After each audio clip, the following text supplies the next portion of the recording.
हम लोग इस टाइम मौजूद हैं भारतीय जनता पार्टी के जिला कार्यालय पर। दरअसल जिस तरह से बताते हैं कि लगातार यहाँ जिस तरह से एक प्रतिनिधि के रूप में संबल में लगातार जो यहाँ क्या कार्य किया रहा विकास है, मोदी जी और योगी जी दोनों विकास की ओर पर लगातार अपने कार्यकर्ताओं प्रतिनिधि के रूप में भेजते हैं। फिलहाल मेरे साथ यहाँ पर क्षेत्रीय अध्यक्ष है सुरेंद्र साहब। सर, जिस तरह से लगातार घर घर बटेगा सिंदूर, घर घर तिरंगा, किस तरह से कहना है, क्या कहना है सर? भारतीय सेनाओं के शौर्य के लिए भारतीय जनता पार्टी के नेतृत्व में तिरंगा यात्रा हर शहर में, हर नगर में, हर ग्राम पंचायत में निकाली है। ये इस बात का परिचायक है कि भारतवर्ष में जो भारतीय सेना है उनको जो स्वतंत्रता मिली है, उस स्वतंत्रता के कारण उन्होंने पाकिस्तान को घर में घुसकर सबक सिखाने का जो काम किया है, ये बहुत ही ऐतिहासिक है। और उनका जो शौर्य है उससे दर्शता है कि भारत की रक्षा के लिए जो भारतीय सेना पूरी तरह से कटिबद्ध है, वचनबद्ध है, काम कर रही है। मैं आप सबके माध्यम से बताना चाहता हूँ कि भारतीय जनता पार्टी हमेशा भारतीय सेनाओं के साथ रही है और आगे भी रहेगी। लगातार विपक्ष वार कर रहा है सर, कह रहा है कि चाहे मोदी सवाल हो, चाहे अखिलेश यादव हो, चाहे ममता बनर्जी हो। ममता बनर्जी का जिस तरह से अभी देखा गया है वक्त को लेकर वह दंगे रहे, अब पाकिस्तान में घुसकर मारा, जवाब दिया, 56 इंच का सीना दिखाया जो जवाब दे रहे थे।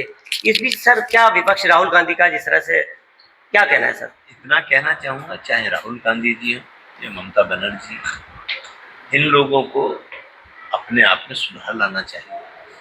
वो भारत के पक्ष में रहें, राजनीतिक प्लेटफॉर्म पर राजनीति करें तो अच्छा लगता है। जहां भारतीय सेना शौर्य दिखा रही है तो उसकी सराहना करनी चाहिए। भारतीय सेना ने पाकिस्तान के अंदर घुस के जो अपने शौर्य का पराक्रम दिखाया है उसकी हमें प्रदर्शन करना चाहिए, आम लोगों के बीच में जाके बताना चाहिए कि हमारी सेनाओं ने क्या किया है। और जहां तक आपने कहा था सिंदूर के लिए, कि देश के यशस्वी प्रधानमंत्री माननीय नरेंद्र मोदी जी ने कहा था कि मैं अपनी बहनों के सिंदूर को जिसने भी उजाड़ा है उसको छोड़ूंगा नहीं।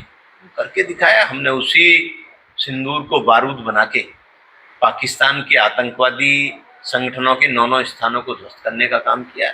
और भारतीय जनता पार्टी नेतृत्व ने यदि निर्णय लिया है घर घर सिंदूर पहुंचाने का, तो उसमें भी भारतीय जनता पार्टी का कार्यकर्ता पूरे प्राणपण से। सर, जैसे आलिया होलीकर का बना रहे हैं, महिलाओं के लिए सिंदूर की बात कीजिए, उनकी सुरक्षा के हेतु के लिए बता दे रहे हैं, सरकार तत्पर कार्य कर रही है, लेकिन फिर भी उनको विपक्ष कह रहा है कि महिलाओं के उत्पीड़न हो रहा है, न्याय नहीं मिल रहा। तो कहना चाहता हूं कि विपक्ष अपने पहले अब जो उन्होंने किया उसको देखें। जहां तक भारतीय जनता पार्टी के नेतृत्व की बात है, महिलाओं के प्रति हमारे मन में कितना सम्मान है, हम सिर्फ कहना नहीं करना जानते हैं। अभी आपने देखा महान वीरांगना अहिल्याबाई होलकर जी के 3 शताब्दी जन्मोत्सव को भारतीय जनता पार्टी ने किस हर्षोल्लास से मनाया।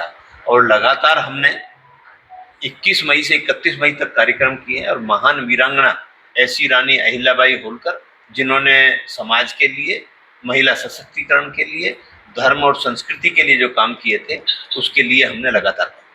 फिलहाल विपक्ष का कहना है कहता रहे, लेकिन हम काम करके दिखाएंगे और जमीन पर हमने दिखाया, पाकिस्तान को जवाब दिया है। अब देखना है कि विपक्ष किस तरह से 2027 के चुनाव को देखता है या फिर भारतीय जनता पार्टी अपने कर्तव्य और अपनी निष्ठा पर डटी रहती है। अहमद मुस्तफा के साथ मुजम्मिल दानिश, टीवी 9 भारतवर्ष संभाल।